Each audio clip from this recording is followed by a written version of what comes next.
الحمد لله رب العالمين الذي لم يلد ولم يولد ولم يكن له كفوا أحد.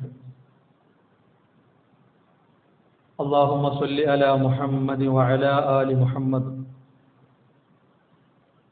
كما صليت على إبراهيم وعلى آل إبراهيم إنك حميد مجيد. اللهم بارك على محمد وعلى آل محمد كما باركت على إبراهيم وعلى آل إبراهيم إنك حميد مجيد. يا أيها الذين آمنوا اتقوا الله حق تقاته ولا تموتن إلا وأنتم مسلمون.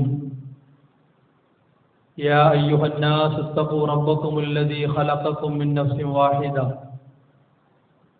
وخلق منها زوجها وبث منهما رجالا كثيرا ونساء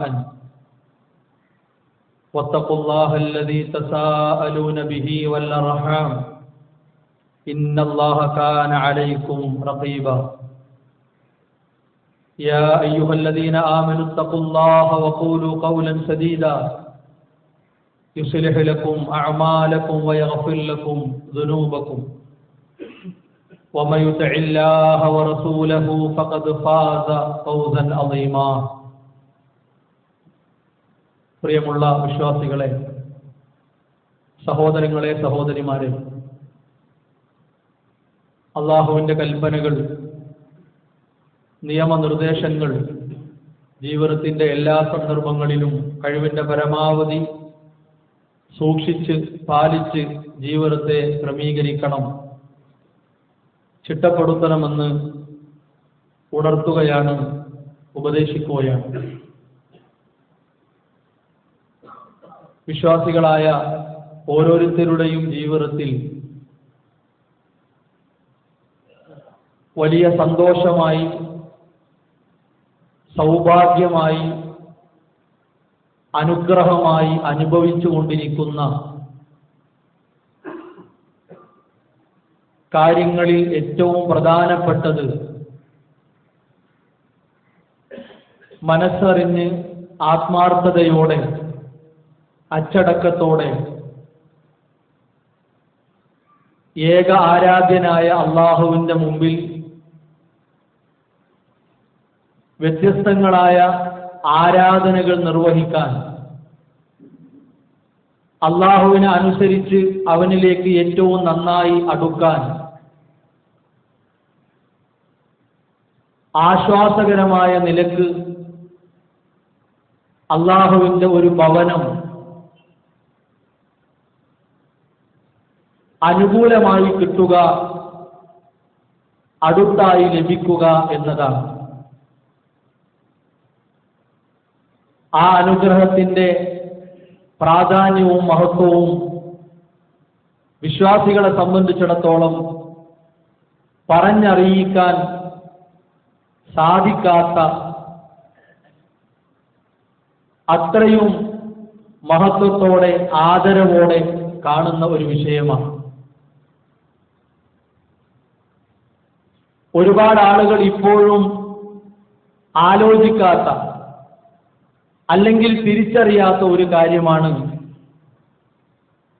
എന്തിനാണ് ഒരു പള്ളി? ഒരു പള്ളിയുടെ ആവശ്യകത എന്താണ്? ആണായിരുന്നാലും പെണ്ണായിരുന്നാലും യുവാക്കളായിരുന്നാലും കുട്ടികളായിരുന്നാലും സ്വന്തത്തോട് ഇന്നുവരെ ചോദിക്കാൻ സാധ്യതയില്ലാത്ത ഒരു കാര്യമാണ്. ഒരു പള്ളിയുടെ യുക്തിയായി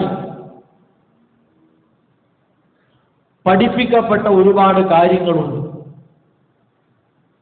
അതിലേറ്റവും പ്രധാനപ്പെട്ട വിഷയങ്ങളാണ് ആരാധനകൾക്ക് വേണ്ടിയുള്ളതാണ് പള്ളി. ആരാധന എന്നല്ല, ആരാധനകൾക്ക് വേണ്ടിയാണ്. എന്ന് പറഞ്ഞാൽ നിസ്കരിക്കുക എന്നത് മാത്രമല്ല, അതിനോടനുബന്ധിച്ചും അല്ലാതെയുമുള്ള ഒരുപാട് ആരാധനകൾ, ആ കാര്യങ്ങൾ സ്വസ്ഥമായി നിർവഹിക്കപ്പെടാനുള്ള സംവിധാനമാണ്, സൗകര്യമാണ് പള്ളി എന്നുള്ളത്. അതുപോലെ തന്നെ ഒരുപാട് പുണ്യം നേടാനുള്ള ഏറ്റവും വലിയ കേന്ദ്രമാണ് പള്ളി. അതിന് തുല്യമായ ഒരു കേന്ദ്രം മറ്റൊരിടത്ത് കാണുക സാധ്യമല്ല. അത്രത്തോളം നന്മകൾ സ്വന്തമാക്കാൻ, സമ്പാദിക്കാൻ സൗകര്യപ്പെട്ട ഇടമാണ് അള്ളാഹുവിന്റെ വീട്, ഭവനം എന്നുള്ളത്. അതുപോലെ ഓരോ നന്മകളും എളുപ്പമായി കിട്ടുന്ന ഒരു സ്ഥലമുണ്ടെങ്കിൽ ആദ്യം പള്ളിയാണ്.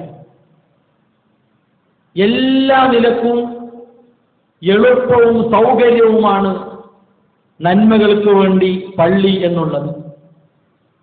അതുപോലെ തന്നെ നമ്മുടെ വാക്കിലും പ്രവൃത്തിയിലും വന്നുപോകുന്ന, വാക്കാലും പ്രവൃത്തിയാലും നാം നിർവഹിച്ചുകൊണ്ടിരിക്കുന്ന കാര്യങ്ങൾക്ക് ഏറ്റവും നല്ല സ്വീകാര്യത കിട്ടുന്ന ഇടം അള്ളാഹുവിന്റെ ഭവനമാണ്.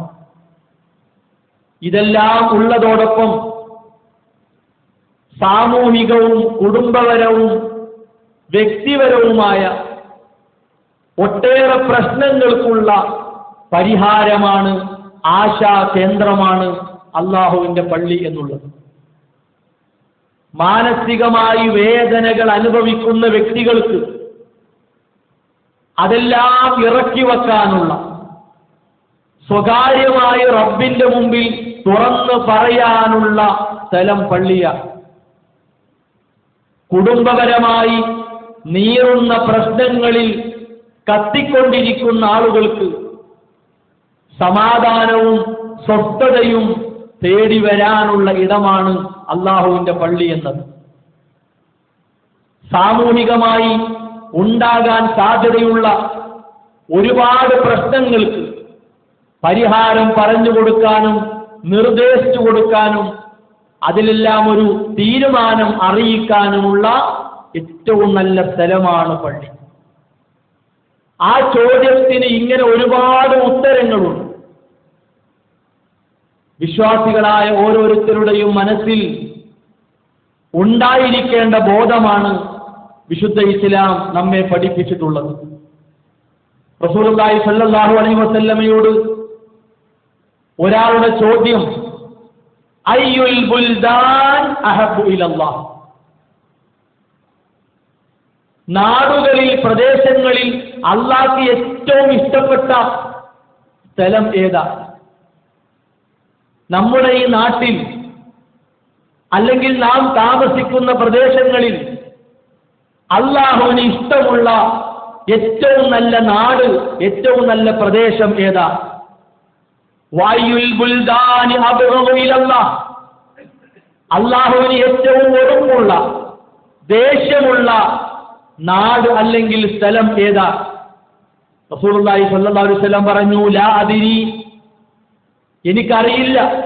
ഹത്താ അസ്അല ജിബ്രീൽ, ജിബ്രീൽ അലൈഹിസ്സലാമിനോട് ഞാൻ ചോദിക്കട്ടെ. റസൂലുള്ളാഹി സ്വല്ലല്ലാഹു അലൈഹി വസല്ലമയുടെ മറുപടിയായിരുന്നു. വഹയിലൂടെ അവിടുന്ന് ഉത്തരം കിട്ടി. റസൂലുള്ളാഹി സ്വല്ലല്ലാഹു അലൈഹി വസല്ലമ ആ ഉത്തരം സഹാബത്തിനെ പഠിപ്പിച്ചു. അന്ന അഹ്സനൽ ബിഖാഇ ഇലല്ലാഹ് അൽ മസാജിദ്, ഒരു പ്രദേശത്ത്, ഒരു നാട്ടിൽ, ഒരു അങ്ങാടിയിൽ അള്ളാഹ്ക്ക് ഏറ്റവും ഇഷ്ടമുള്ള ഭാഗം, സ്ഥലം എന്ന് പറഞ്ഞാൽ അത് പള്ളികളാണ്. ബൈത്തുല്ലാഹ്, അള്ളാഹുവിന്റെ വീട്. അള്ളാഹുവിനെ ആരാധിക്കാൻ, അവനെ അനുസരിക്കാൻ, അവന്റെ കൽപ്പനകളെ കൃത്യമായി നിർവഹിക്കാൻ നിർമ്മിക്കപ്പെട്ട ഭവനങ്ങൾ, അതാണ് അള്ളാഹുവിന് ഏറ്റവും പ്രിയപ്പെട്ടത്.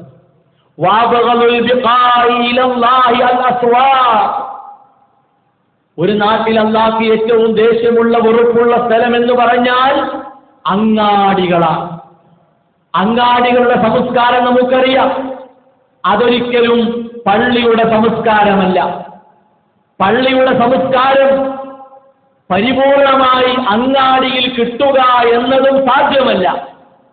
അതുകൊണ്ട് തന്നെ പള്ളിയുടെ അകവും പുറവും അങ്ങാടി സംസ്കാരങ്ങൾക്ക് തുല്യമായി സമമായി മാറ്റപ്പെടാൻ പാടില്ല. അവിടെ നന്മയാണ് മണക്കേണ്ടത്, അവിടെ നന്മയാണ് ഉണ്ടാകേണ്ടത്. അവിടെ വരുന്നവർക്ക് മനസ്സമാധാനവും സ്വസ്ഥതയും സന്തോഷവുമാണ് കിട്ടേണ്ടത്. റസൂലുള്ളാഹി സ്വല്ലല്ലാഹു അലൈഹി വസല്ലമ അവിടുത്തെ ഹദീസിലൂടെ നമ്മെ ഉണർത്തുകയാണ്. കൂടുതൽ വിശദീകരിക്കാതെ തന്നെ ഈ കാര്യത്തെ ഉൾക്കൊള്ളാൻ നമുക്ക് സാധിക്കും. അതോടൊപ്പം അള്ളാഹുവിന്റെ ഭവനത്തിന്റെ പരിപാലനം എന്തുമാത്രം സൗന്ദര്യമുള്ളതാണ്. അതാരാണ് പരിപാലിക്കേണ്ടത്? അതിന് ഉത്തരവാദിത്വം ഏൽപ്പിക്കപ്പെടേണ്ടത് ആരെയാണ്? വിശുദ്ധ ഇസ്ലാം നിർദ്ദേശിച്ചു. നമ്മുടെ മനസ്സിൽ തോന്നിയവരെ അല്ലെങ്കിൽ നമുക്ക് വേണ്ടപ്പെട്ടവരെ മാടി വിളിച്ചുകൊണ്ട് ഏൽപ്പിക്കപ്പെടേണ്ട ഒരു കാര്യമല്ല. ഏതെങ്കിലും കമ്മിറ്റികളെ, ഏതെങ്കിലും ഭാരവാഹികളെ ഏൽപ്പിച്ച് അതവർ നോക്കും എന്ന നിലപാട് എടുക്കേണ്ട വിഷയമല്ല. രണ്ട് രൂപത്തിലുള്ള പരിപാലനം അള്ളാഹുവിന്റെ ഭവനങ്ങളുമായി ബന്ധപ്പെട്ടുണ്ട്. വിശുദ്ധ ഖുർആൻ അതിനെ സംബന്ധിച്ച് പറഞ്ഞു, ഫീ ബുയൂത്തിൻ അദിനല്ലാഹ്, അഥവാ അല്ലാഹു സുബ്ഹാനഹു വ തആല നൽകിയ വിശ്വാസമെന്ന പ്രകാശം, ഹിദായത്ത് എന്ന വെളിച്ചം, അത് ഏറ്റവും കൂടുതലായി ലഭിക്കുന്ന സ്ഥലങ്ങൾ പള്ളികളാണ്. അള്ളാഹുവിന്റെ അനുമതിയോടെ ഫീ ബുയൂത്തിൻ, അവന്റെ ഭവനങ്ങളിലാണ് സന്മാർഗത്തെക്കുറിച്ച്, നന്മകളെക്കുറിച്ചുള്ള വിളംബരങ്ങൾ, നിർദ്ദേശങ്ങൾ ഉണ്ടാവുക. എന്തിനു വേണ്ടിയാണ് ആ ഭവനങ്ങൾ?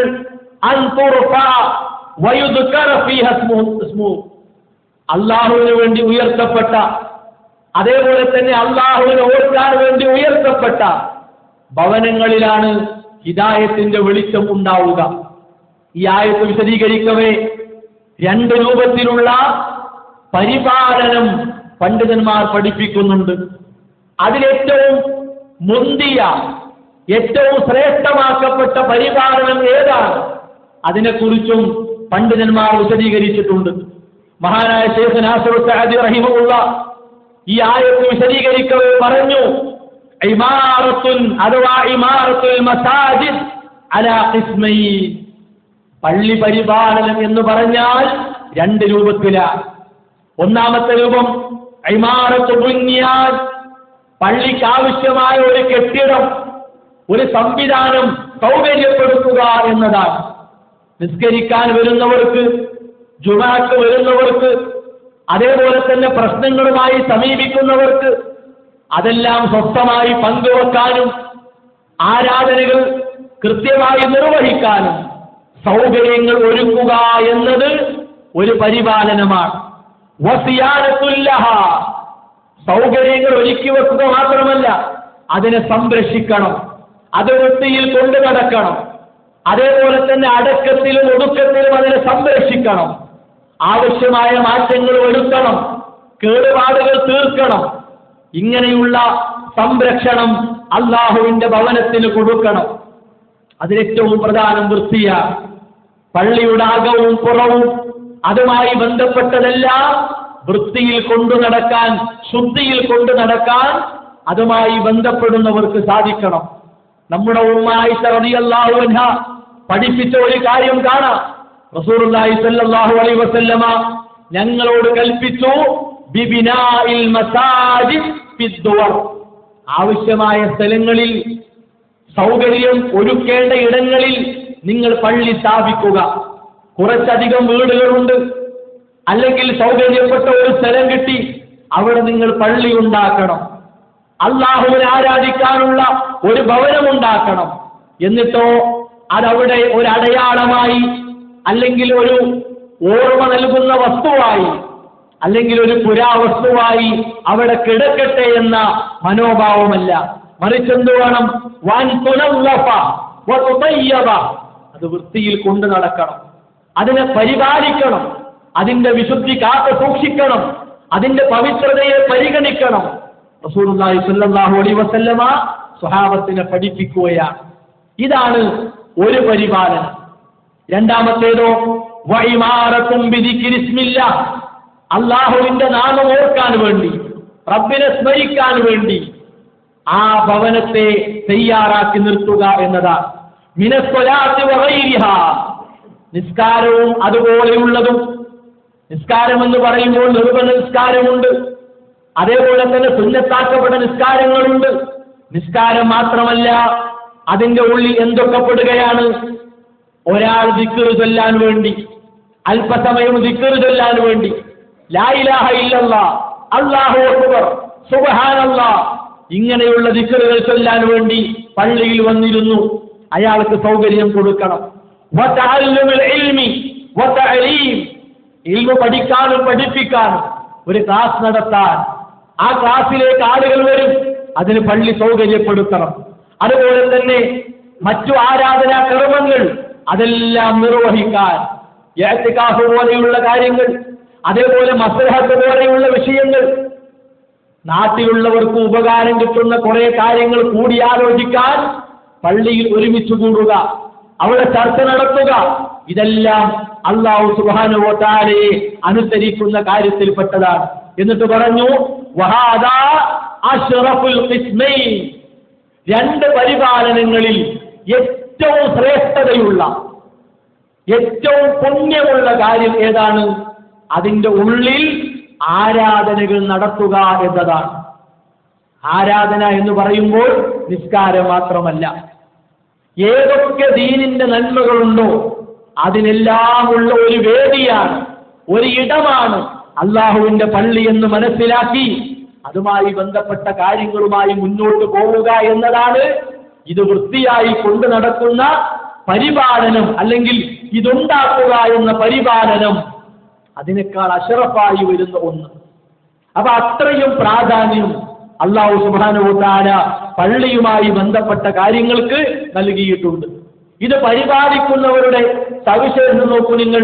അല്ലാഹു സുബ്ഹാനഹു വ തആല പറഞ്ഞു ഇന്നമാ യഅമുറു മസാജിദല്ലാഹ്, അല്ലാഹുവിന്റെ പള്ളി പരിപാലിക്കുന്നവർക്ക് ഉറപ്പായും ഉണ്ടാകേണ്ട കാര്യം മൻ ആമന ബില്ലാഹ്, അല്ലാഹുവിൽ വിശ്വാസം ഉറച്ചവരായിരിക്കണം. അല്ലാഹുവിനെ നിഷേധിക്കുന്ന, അല്ലാഹുവിന്റെ കാര്യങ്ങളെ പരിഹസിക്കുന്ന, ദീനിനെ കൊഞ്ഞനം കുത്തുന്ന, ദീനിനെ എതിർക്കുന്ന ആളുകൾ, അവരൊക്കെ വലിയ പള്ളി കമ്മിറ്റിയാണ്, പള്ളി പരിപാലകരാണ് എന്ന് പറയുമ്പോൾ അതൊക്കെ ദുന്യാവിൽ മാത്രം ഒതുങ്ങും. നാളെ ആഖിറത്തിൽ കൂലി കിട്ടുന്ന ഒരു കാര്യമാകണമെങ്കിൽ അല്ലാഹുവിൽ വിശ്വാസമുണ്ടാകണം, ആഖിറത്തിൽ വിശ്വാസമുണ്ടാകണം, നിസ്കരിക്കുന്നവനാകണം, സകാത്ത് കൊടുക്കുന്നവനാകണം, വലം യഖ്ശ ഇല്ലല്ലാഹ്, അല്ലാഹുവിനെ മാത്രം പേടിക്കുന്നവനാകണം. നാട്ടുകാരെ മൊത്തം പേടിച്ച്, ലോകത്തുള്ളവരെ മൊത്തം പേടിച്ച്, അവരെ പേടി മുന്നിൽ കണ്ട് അങ്ങനെ പള്ളി കൊണ്ടുപോകാം. അതല്ല, പള്ളി എന്ന് പറഞ്ഞാൽ അത് അള്ളാന്റെ വീടാണ്. അള്ളാന്റെ വീടാകുമ്പോ അവന്റെ ഇഷ്ടങ്ങൾക്ക്, അവൻ അനുസരിക്കുന്ന കാര്യങ്ങൾക്ക് വേണ്ടി ആ പള്ളിയെ പാകപ്പെടുത്തുക എന്നതാണ്. നാട്ടുകാരുടെ ഇഷ്ടം, കൂടെയുള്ളവരെ ഇഷ്ടം, ലോകത്തുള്ള എല്ലാവരുടെയും ഇഷ്ടം, അതേപോലെ ഒരു നാട്ടിൽ പല സ്വഭാവത്തിലും പല ചിന്താഗതിയിലും പോകുന്നവരുണ്ടാകും. അവരെയെല്ലാം ഇണക്കി, അവരെയെല്ലാം കൂട്ടിച്ചേർത്ത് അങ്ങനെ എല്ലാം കൂടിയ ഒന്നല്ല, കൃത്യമായ നിലപാടും നയങ്ങളും ഉള്ള ഒരു പരിപാലനമാണ് അള്ളാഹുവിന്റെ ഭവനത്തിന്റെ കാര്യത്തിൽ ഉണ്ടാകേണ്ടത്. മാത്രവുമല്ല, അള്ളാഹുവിന്റെ ഭവനത്തിൽ പാലിക്കേണ്ട സംസാര മര്യാദ അതുപോലും വിശുദ്ധ ഇസ്ലാം പഠിപ്പിച്ചു എന്നാണ്. റസൂലുള്ളാഹി സ്വല്ലല്ലാഹു അലൈഹി വസല്ലം പറഞ്ഞു യഅതി സമാൻ, ആളുകൾക്ക് ഒരു കാലഘട്ടം വരാനുണ്ട്, യതഹല്ലഖൂന ഫീ മസാജിദിഹിം, അവരെ പള്ളികളിൽ ആളുകൾ വട്ടം കൂടിയിരിക്കും, ചെറിയ ചെറിയ ടീമുകളായി, അതേപോലെ തന്നെ ഗ്രൂപ്പുകളായി ആളുകൾ ഇരിക്കും. വലൈസ ഹിമ്മത്തുഹും ഇല്ല ദുനിയ, ആ ഇരിക്കുന്നവർക്ക് ഭൗതികം മാത്രമാണ് ലക്ഷ്യം, ദുന്യാവാണ് അവരെ മോഹം. എന്നിട്ടോ അവർ വട്ടം കൂടി ദുന്യാവിന്റെ കാര്യങ്ങൾ പറയുന്നു, തമാശകൾ പറഞ്ഞ് ചിരിക്കുന്നു, അതേപോലെ പരദൂഷണം പറഞ്ഞ്, ഏഷണി പറഞ്ഞ്, അതേപോലെ തന്നെ ഊഹാപോഹങ്ങൾ പറഞ്ഞ്, ആരോപണങ്ങൾ പങ്കുവച്ച് ദുന്യാവിലെ കാര്യങ്ങൾ ചർച്ചയാക്കി ഓരോ ടീമുകൾ പള്ളിയുടെ ഉള്ളിൽ ഉണ്ടാകും. ലൈസ ലില്ലാഹി ഫീഹിം ഹാജ, അല്ലാഹുവിന് ഒരാവശ്യമില്ല. അവരാ ചെയ്തുകൊണ്ടിരിക്കുന്ന പണി റബ്ബ് സ്വീകരിക്കുകയില്ല. അതുകൊണ്ട് ഫലാ തുജാലിസൂഹും, അത്തരം ആളുകളുടെ സമീപത്തിരിക്കരുത്. അവർക്ക് പിന്തുണ കൊടുക്കുന്ന ഇരുത്തമാകരുത്. ഒരിക്കലും അവരെ പിന്തുണക്കരുത്, അവരുമായി സഹകരിക്കരുത്. ഓരോ പള്ളികൾ അവസാന കാലഘട്ടങ്ങളിൽ മാറ്റപ്പെടുന്ന അവസ്ഥയെക്കുറിച്ച് റസൂലുള്ളാഹി സ്വല്ലല്ലാഹു അലൈഹി വസല്ലം പഠിപ്പിക്കുക. മഹാനായ ശൈഖുൽ ഇസ്ലാം ഇബ്നു തൈമിയ്യ റഹിമഹുല്ലാഹ് പറഞ്ഞു, വഅമ്മൽ കലാമുല്ലദീ യുഹിബ്ബുഹു അല്ലാഹു വറസൂൽ ഫിൽ മസ്ജിദ്, പള്ളിയിൽ അല്ലാഹുവിന്റെ ദൂതനും ഇഷ്ടപ്പെടുന്ന സംസാരങ്ങൾ, ചർച്ചകൾ, ക്ലാസുകൾ, ഉപദേശങ്ങൾ, അതാണ് നല്ലത്, അത് ഹസന. വഅമ്മൽ മുഹറം, നിഷിദ്ധമാക്കപ്പെട്ട സംസാരം, ഫഹുവ ഫിൽ മസ്ജിദി അശദ്ദു തഹരീമാ, അല്ലാഹുവിന്റെ പള്ളിയിൽ ഏറ്റവും കടുത്ത ഹറാമാണ്. അല്ലാഹുവിന്റെ പള്ളി അതിനുള്ളതല്ല എന്നറിഞ്ഞിട്ടും ആ പള്ളിയിൽ വേണ്ടാത്ത വർത്തമാനങ്ങൾ ഉണ്ടാവുക എന്നത് കടുത്ത നിഷേധമാണ്. വകദാലികൽ മക്റൂഹ് യകൂനു ഫിൽ മസ്ജിദി അശദ്ദു കറാഹിയ, അതേപോലെ വെറുക്കപ്പെട്ട കാര്യങ്ങൾ, രണ്ട് സുഹൃത്തുക്കൾക്കിടയിലുണ്ടായ പ്രശ്നം, രണ്ട് വീട്ടുകാർക്കിടയിലുണ്ടായ പ്രശ്നം, അതുപോലെ ഇങ്ങനെ കൂടിയിരുന്ന് വർത്തമാനം പറഞ്ഞ് അതങ്ങനെ പെരുപ്പിച്ച് വലുതാക്കി അവസാനം അവരറിയും പള്ളിയിലും നമ്മളെപ്പറ്റി വേണ്ടാത്ത വർത്തമാനമാണ്. അപ്പൊ അവർക്ക് പള്ളിയോട് വെറുപ്പ്. ആ ആളുകൾക്ക് പള്ളിയെന്ന് കേട്ടാൽ അതെന്തിനാണ് നമുക്കറിയാം, വേണ്ടാത്തരം പറയാനുള്ള സ്ഥലല്ലേ. അല്ലാഹുവിന്റെ ഭവനത്തെപ്പറ്റി ഒരു കറാഹിയത്തായ വർത്തമാനം ഉണ്ടാകാൻ ആര് കാരണമായി? നമ്മളും നമ്മുടെ സംസാരവും കാരണമായി. പിന്നെയോ വയുക്റഉ ഫീഹി ഫുസൂറുൽ മുബാഹ്, അനുവദിക്കപ്പെട്ട വർത്തമാനങ്ങളാണെങ്കിൽ പോലും അതന്നെ അധികമാകുന്നത് വെറുക്കപ്പെട്ടതാണ്. അനുവദിക്കപ്പെട്ട രണ്ടാളുകൾ ഇങ്ങനെ വിശേഷങ്ങളൊക്കെ ചോദിച്ചറിഞ്ഞു, അതങ്ങനെ നീണ്ടു നീണ്ടു നീണ്ടു പോകുക എന്നുള്ളത് തന്നെ വെറുക്കപ്പെട്ടതാണ്. അപ്പൊ അത്തരം കാര്യങ്ങൾക്ക്, ദുന്യാവിന്റെ വിഷയങ്ങൾക്കുള്ള ഇടമല്ല അല്ലാഹുവിന്റെ പള്ളി എന്നത്. പ്രത്യേകിച്ച് വെള്ളിയാഴ്ച ദിവസം, വെള്ളിയാഴ്ച പള്ളിയിലെത്തിയാൽ എന്തിനാ പള്ളിയിൽ വരുന്നത്? ഖുതുബ ശ്രദ്ധിക്കാനാണ്.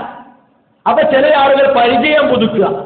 ഇവിടെ ഖുതുബ നടത്തുമ്പോ കൈകൊണ്ടിങ്ങനെ ആംഗ്യം കാണിക്കുക, കണ്ണുകൊണ്ടിങ്ങനെ ആംഗ്യം കാണിക്കുക, അതേപോലെ ചിരിച്ച് സൗഹൃദം പങ്കിടുക.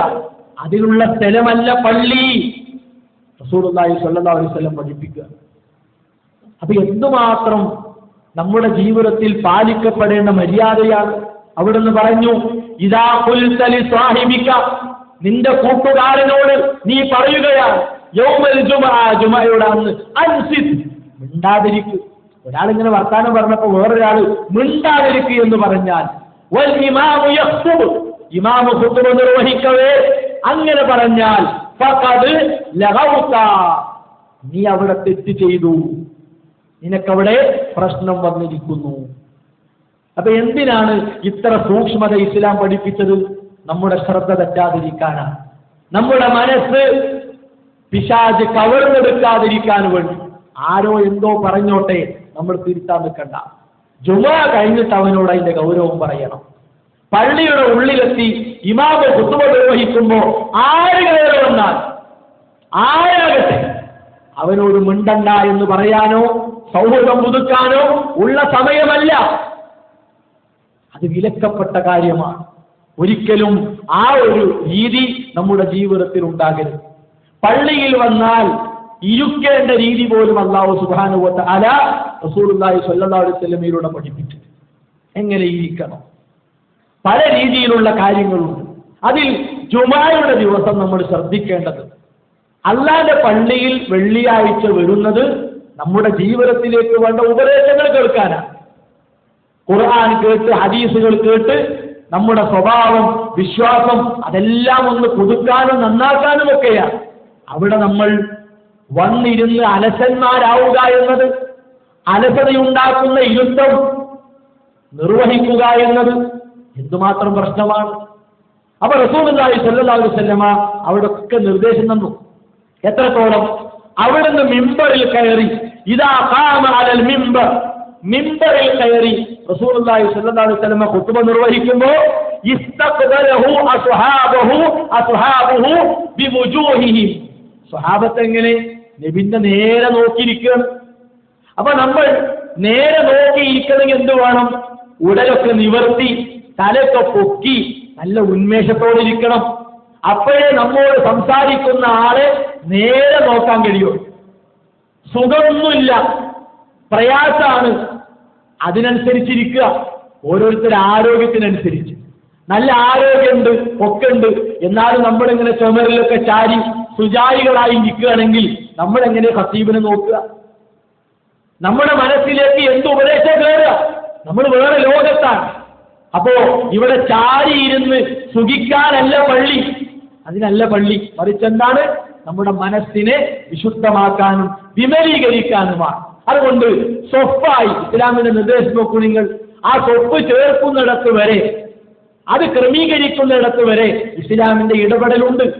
നേരത്തെ വന്നവർ ഓരോ സ്വപ്പിലേക്ക് കയറിയിരുന്ന് ആ വൃത്തിയിൽ ഭംഗിയിൽ ഇരിക്കുക എന്നത് ഇസ്ലാം പഠിപ്പിച്ച മര്യാദയാണ്. റസൂലുള്ളാഹി സ്വല്ലല്ലാഹു അലൈഹി വസല്ലം പറഞ്ഞു, ഇദാ നഅസ അഹദുക്കും, ഒരാൾക്ക് മെല്ലെ ഉറക്കം തൂങ്ങി, അറിയാതെ കോട്ടുവായത്തിട്ട് കണ്ണൊക്കെ അടഞ്ഞു പോകാൻ സാധ്യതയുണ്ട് എന്നാണ് പള്ളിയിൽ വന്നപ്പോ അങ്ങനെ ഒരവസ്ഥയാണ്. റസൂലുള്ളാഹി സ്വല്ലല്ലാഹു അലൈഹി വസല്ലം പറഞ്ഞു, ഫലിയതഹവൽ മിൻ മജ്ലിസിഹി ദാലിക ഇലാ ഗൈരി, ആ ഉറക്കം വരുന്ന സ്ഥലമുണ്ടല്ലോ, ആ സ്ഥലം ഒന്ന് മാറ്റുക, അവിടുന്ന് എണീറ്റിട്ട് വേറൊരു ഭാഗത്തേക്ക് ഇരിക്കുക. അപ്പോ ശരീരം ഒന്ന് ഇളകുക, നമ്മൾ ആ ഉറച്ച സ്ഥലം ഒന്ന് മാറുക. അപ്പൊ സ്വാഭാവികമായിട്ടും ഉറക്കൊന്ന് പോകും, ഒന്നുകൂടി ഉണർവുണ്ടാകും. ഇരിക്കേണ്ട മര്യാദകൾ, പ്രത്യേകിച്ച് വെള്ളിയാഴ്ചയിലൊക്കെ ഇരിക്കേണ്ട മര്യാദകൾ പോലും വിശുദ്ധ ഇസ്ലാം പഠിപ്പിച്ചിട്ടുണ്ട്. ഇങ്ങനെ എല്ലാ നിലക്കും പള്ളി എന്ന് പറഞ്ഞാൽ ശാരീരികമായും മാനസികമായും സാമ്പത്തികമായും സാമൂഹികമായും കുടുംബപരമായും എല്ലാ നിലക്കും ഒരു വിശ്വാസിയുടെ ജീവിതവുമായി എപ്പോഴും ബന്ധപ്പെട്ട് നിൽക്കേണ്ട വല്ലാത്ത ഒരു സ്ഥലമാണ്, ഒരു ഇടമാണ്. റസൂലുള്ളാഹി സ്വല്ലല്ലാഹു അലൈഹി വസല്ലമ ആ രൂപത്തിൽ അതിനെ പഠിപ്പിച്ചു. അതുകൊണ്ട് തന്നെ പള്ളിയുമായി നമ്മുടെ ശരീരത്തെ ബന്ധിപ്പിക്കുക എന്നതിനേക്കാൾ കൂടുതൽ മനസ്സിനെ ബന്ധിപ്പിക്കുക. മനസ്സതുമായി ബന്ധപ്പെട്ട് കഴിഞ്ഞാൽ ശരീരം അതിന് വഴങ്ങും എന്ന് ഉറപ്പാണ്. ആ രൂപത്തിൽ അള്ളാഹുവിന്റെ ഭവനങ്ങളോട് സമീപിക്കാൻ വിശ്വാസികൾക്ക് സാധിച്ചാൽ സഹോദരങ്ങളെ, പരലോകത്തെ ആർശിന്റെ തണലിൽ നമുക്ക് നിൽക്കാൻ കഴിയും എന്നത് വിശുദ്ധ ഇസ്ലാമിന്റെ ഉപദേശമാണ്.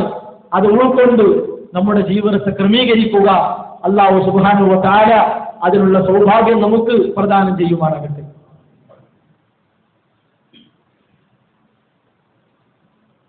അൽഹംദുലില്ലാഹി വസ്സലാത്തു വസ്സലാമു അലാ റസൂലില്ലാഹി വഅലാ ആലിഹി വഅസ്ഹാബിഹി അജ്മഈൻ. അമ്മാ ബഅദ്. അല്ലാഹുവിന്റെ നിയമങ്ങൾ, നിർദ്ദേശങ്ങൾ ജീവിതത്തിന്റെ എല്ലാ സന്ദർഭങ്ങളിലും കഴിവിന്റെ പരമാവധി സൂക്ഷിച്ച് പാലിച്ച് ജീവിതത്തെ ക്രമീകരിക്കണം, ചിട്ടപ്പെടുത്തണമെന്ന് ഉണർത്തുകയാണ്, ഉപദേശിക്കുകയാണ്. അള്ളാഹുവിന്റെ ഭവനവുമായി ബന്ധപ്പെട്ട് വിശ്വാസികളായ ഓരോരുത്തരും അറിഞ്ഞിരിക്കേണ്ട ഏതാനും കാര്യങ്ങളെ സംബന്ധിച്ചാണ് സൂചിപ്പിച്ചത്.